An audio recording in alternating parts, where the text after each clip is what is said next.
Bonjour, je suis Philippe Morel, fondateur de Dynamic Workplace, le spécialiste de la création de valeur d'usage dans les actifs tertiaires. Depuis 2019, nous accompagnons de nombreuses entreprises, preneurs à bail, dans la transformation de leur consommation immobilière, ainsi que de nombreux investisseurs dans la revalorisation de leurs actifs tertiaires.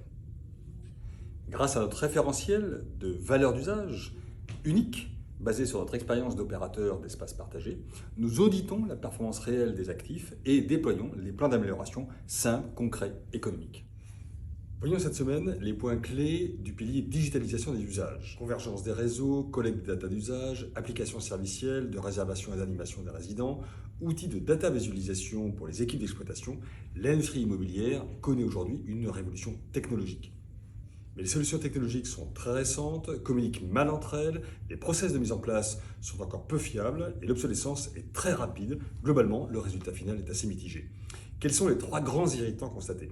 Alors, connectivité GSM. En termes de connectivité, la mise en place de la double fibre à très haut débit a vraiment facilité le nomadisme intrabâtimentaire. On peut aisément travailler où on veut. Cependant, il reste encore un certain nombre de zones blanches qui pénalisent la qualité de réception du réseau GSM. C'est vrai pour les résidents, mais aussi, de plus en plus, c'est vrai pour les équipements, les technologies qui ont besoin de connexion pour communiquer, les bornes électriques dans les parkings par exemple.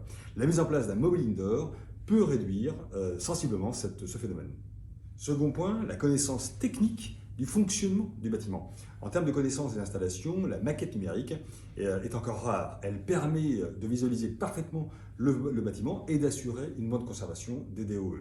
Data d'usage, c'est encore véritablement la préhistoire. La majorité des logiciels de GTB ne fonctionnent pas correctement car elles n'ont pas été réellement prises en main par les utilisateurs. La qualité des données collectées est variable et génère très souvent des dysfonctionnements. Le pilotage des températures en est un exemple.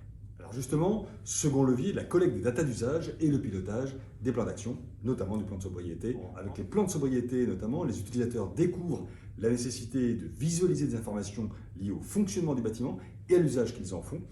Sans information, l'exploitation est aveugle. La plupart des GDB sont encore dites fermées, elles ne sont pas compatibles ou connectables avec d'autres sources d'informations, de data. En termes de reporting des data d'usage, il n'y a pas souvent d'outils dédiés à l'exploitation.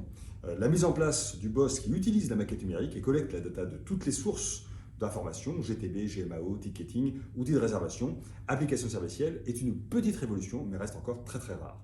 Vous le voyez, il reste encore du chemin pour améliorer la valeur d'usage des actifs tertiaires. Très bientôt pour un nouveau débrief, cette fois-ci sur les prestations de services. Et n'hésitez pas entre-temps à nous contacter sur www.dynamic-workplace.com pour vous inscrire à nos masterclass.